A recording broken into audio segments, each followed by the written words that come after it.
আজকে আমরা যে অনুষ্ঠানটিতে সমবেত হয়েছি এটা খুবই একটা ব্যতিক্রমী অনুষ্ঠান এই অর্থে, কারণ আজকে যে রেলওয়ে আনুষ্ঠানিকভাবে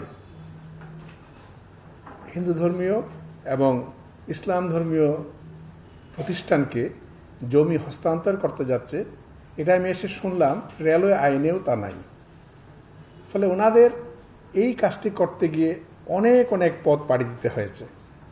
একটা হচ্ছে যেটা আইনি কাঠামোতে নাই সেটাকে নিয়ে আসা, এটা হচ্ছে সরকারের ভিতরের একটা বিষয়, এবং সরকারের কিছুদিনই কাজ করতে গিয়ে আমি টের পাচ্ছি যে কোনো একটা কাজ করা কতটুকু কঠিন, সেই কাজটা ওনারা করেছেন। দ্বিতীয় সমস্যা যেটা আমি বোধ করেছি আমাদের পূর্বের যারা বলেছেন তাদের কথা থেকেই, বিভিন্ন রকম সামাজিক বাধার প্রসঙ্গ ছিল, সেইগুলোকে ওনারা অতিক্রম করেছেন। উদ্দেশ্য কি? উদ্দেশ্যটা খুব মহৎ। প্রকৃতপক্ষে যে কোনো আধুনিক রাষ্ট্রেই প্রত্যেক নাগরিক রাষ্ট্রের ক্ষেত্রে সমান অধিকার ভোগ করবেন, এইটাই যে কোনো আধুনিক রাষ্ট্রের মূল কথা। এবং সেখানে কেউই তার ধর্ম, তার বর্ণ, তার জাতি কোনো পরিচয়ে বৈষম্যের শিকার হবে না। এক্সট্রিম মশার কয়েল প্ল্যান্ট ফাইবার দিয়ে তৈরি, ডেঙ্গু, চিকুনগুনিয়া বাহি সহ যে কোনো মশার বিরুদ্ধে দেয় এক্সট্রিম সুরক্ষা।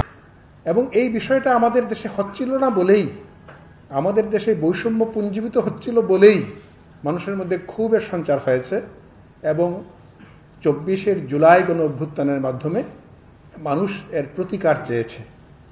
বর্তমান তত্ত্বাবধায়ক সরকার, তার দায়িত্ব হচ্ছে এই লক্ষ্যে কিছু কাজ করে যাওয়া, এবং তত্ত্বাবধায়ক সরকারের সময় যেমন সীমিত, সামর্থ্যেরও সীমাবদ্ধতা রয়েছে, সেই অর্থে সরকার সাধ্যমতো চেষ্টা করে যাচ্ছে এই কাজটুকু করার জন্য।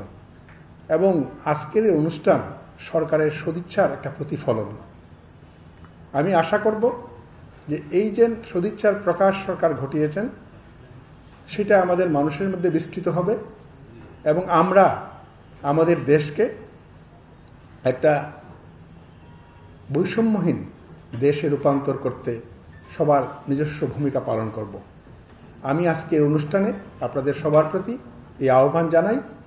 আর আমি বিশেষভাবে ধন্যবাদ জানাই আমাদের উপদেষ্টা মহোদয় মোহাম্মদ ফজলুল কবির খানকে, কারণ এই সামগ্রিক কর্মকাণ্ডের ক্ষেত্রে মূল নেতৃত্বের ভূমিকাটি কিন্তু নিয়েছেন উনি। সুতরাং উনাকে আমি ধন্যবাদ জানাই সবার পক্ষ থেকে, এবং সবার মঙ্গল কামনা করে আমার বক্তব্য শেষ করি।